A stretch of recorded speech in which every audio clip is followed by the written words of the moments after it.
Welcome, ladies and gentlemen, to another episode of Help for the Guildless. My name is Antoine, and as you can see, I have foregoed my normal fanfare because I have something I want to talk about. I'm not doing a dramatic reading, I'm not responding to anybody. I'm responding to a situation. Now, I understand that everyone has talked about this particular topic, and the topic is what happened in Chicago, that horrendous episode, and I feel 100% awful for that young man that was kidnapped and tortured for 24 to 48 hours by four very obviously disturbed individuals. I was going to do an instant reaction podcast. I was just going to let the hatred fly for what happened, but I didn't. Instead, I do what I always do, and take my time, which makes me happy that I actually have a once-a-week podcast, and I'm not one of the producers that do... I'm not one of the YouTubers that do, 4 or 5 different videos a day. There's nothing wrong with that.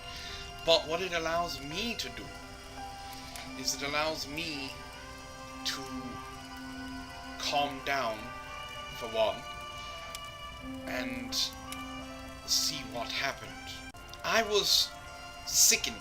It was one of the first times that I couldn't stomach looking at Facebook, I couldn't stomach looking at Twitter, and it's not because of what you think. It was because all of this was going on and no one was honestly worried about the victim. It was about how racist these four were, or how prejudiced they were.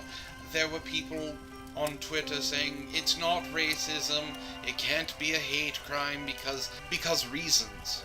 There were multiple people defending their actions with things as stupid as, well, they're just reacting to 150 years of slavery, and things of that nature. They just snapped.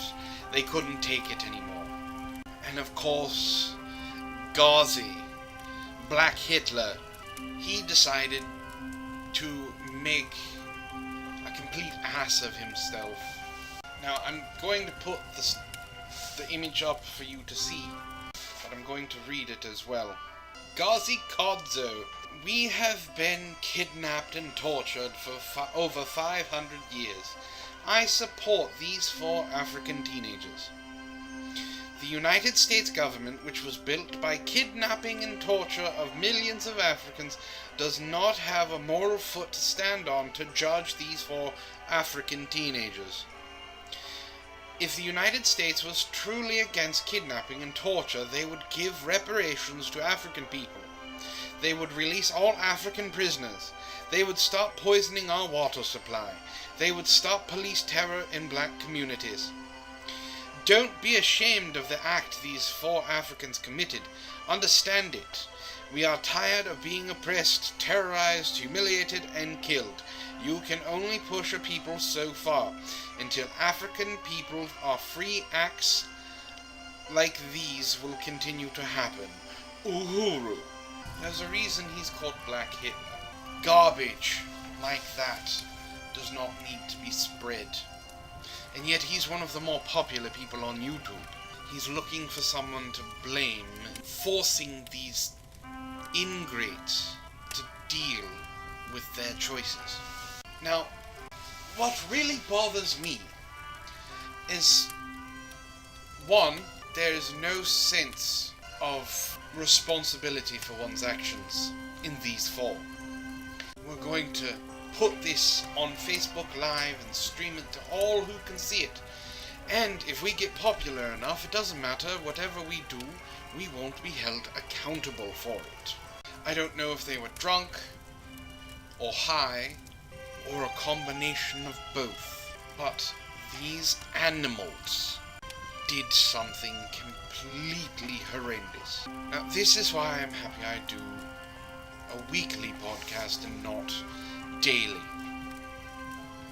No, the mainstream media did not cover this right away. As a matter of fact, it took them 2 days to even really do anything about the story. The Chicago police chief said that they were just kids.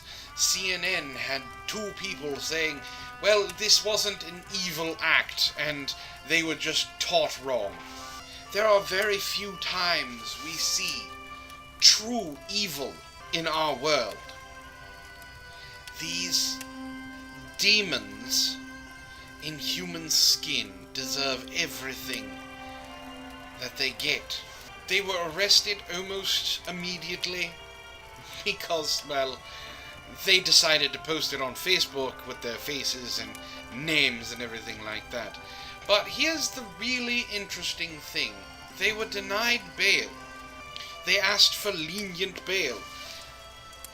And the judge said, where was the sense of decency that each of you should have had when you were allegedly committing this crime? And they looked back at him awash in amazement that they weren't just catered to. On top of that, during the ordeal, apparently Jordan Hill had contacted the victim's mother, seeking $300 in cash. There is no sense of responsibility. It is just sense of entitlement. It's not their fault. It's the system. Now, the first big thing is, why weren't they calling this a hate crime? Which they are being charged for one. Multiple, actually. When you scream things like fuck white people and fuck Donald Trump, the first thing people think is, of course, well, this is racially motivated and politically motivated. We saw a rash of hate crimes rising. The LGBT community and the people of color were worried that hate crimes and crimes against them were going to rise. Well, hate crimes were on the rise. Against people who supported Trump, or whites.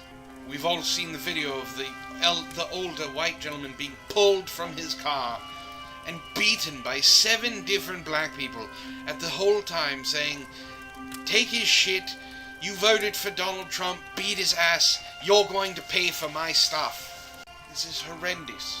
Now, all 4 of the suspects, Tesfaye Cooper, Brittany Covington, Tanashia Covington, and Jordan Hill, are all being charged with hate crime, aggravated kidnapping, aggravated unlawful restraint, and aggravated battery with a deadly weapon. Hill, Cooper, and Covington were additionally charged with residential burglary. Hill was also charged with possession of a stolen motor vehicle, according to the Cook County State Attorney's Office in Illinois. Each of those charges, with the addition of hate crime, adds 5 years to each sentence. I hope these animals go away for a very long time. Now, for those of you who then turn around and bring up the incident that happened 2 years ago, where 3 white students sexually assaulted a mentally handicapped black classmate, and why wasn't there outrage then? There is a simple answer. A couple simple answers, actually. The first one being, the only reason you're hearing about it now is because they've been charged. They've had their day in court, and since they're being charged as juveniles, their records are going to be locked away. That's the only reason you're hearing it. Why was there no outrage? Well, here's the second simple answer. Those 3 students, did not live stream it on Facebook. Because if they did, there would be outcry. There would be rage. There would be a call for their heads. But going back to this being finally classified as a hate crime, why did it take so long for them to admit that it was? It's obvious that it was racially motivated, and it's obvious that they attacked him because he was mentally handicapped. Those are two outstanding features of a hate crime.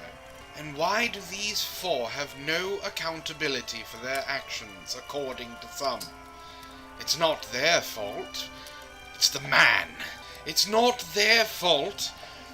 They're just having PTSD from racial segregation and slavery that they never had to experience. Live streaming it from their smartphone, and probably having a good laugh at it as well. I have no compassion for these beasts, and I for one think that it should be known to all in the jailers that they're going to be put in just what kind of crime they did. Because they're going to experience real racism now when they go to prison. This was horrific. And instead of us as a people coming together and condemning these actions, we have people actually applauding them. People like Gazi. Mainstream media needs to wake the fuck up. Because you and I both know that if the roles were reversed in the exact same situation, that a young, mentally handicapped black man was kidnapped by 4 white people and made to scream, "Fuck Obama," and they were screaming, "Fuck black people," that we would have had 24-hour news coverage. We would have known what they looked like, we would have known where they lived, we would have known what school they went to, and we would have known what color socks they were wearing that day. I'd like to say I'm amazed at the horrendous nature of human beings, but I'm not. Now, they had nothing to do with Black Lives Matter. The hashtag BLM kidnapping was just to talk about the situation. But rhetoric from race baiters like Sean King, D-Ray McKesson, and Tariq Nashad are the reason these 4 thought it was okay to do what they did.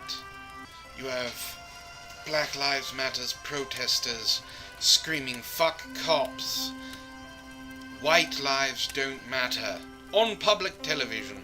And you wonder why this happened? The narrative has been spun that every supporter of Donald Trump was a racist, a sexist, and was vile. And that narrative lost. And then they went after the Electoral College, and that was lost. And now they're going after Congress, and that's going to lose. The man's not even in office yet. And if Donald Trump is being held accountable to his supporters, why does Barack Obama, who is still president, not come out and say anything about this? Denounce this. I can't say that Black Lives Matter hasn't, because Black Lives Matter Chicago has openly said, "We do not support these 4. They have nothing to do with us, and fuck them." Good for Black Lives Matter in that case. Good for them. The more this shit gets called out and said, "Hey, that's not what we do," the more things like this will cease to happen. I feel like I'm going around in circles. And it's because I don't know what to think about with something like this. It's obvious, plain as day, from the video, if you can find it, that this was racially motivated. And yet, Facebook takes down every instance of it. But I can still find people I can still find world star hip-hop fights where people are getting the shit kicked out of them. I can find videos of cops being shot on Facebook. I can find beheadings, cops being shot, brutal fights, car accidents, things of that nature on YouTube. But this video in particular is taken down as soon as it's found. These instances show there is a narrative being pushed. I don't hate anyone. I've said this many times before. I can't hate someone. It takes energy to hate. I have to constantly be upset, be angry. I don't hate these four, but I can say that I despise their internal organs immensely.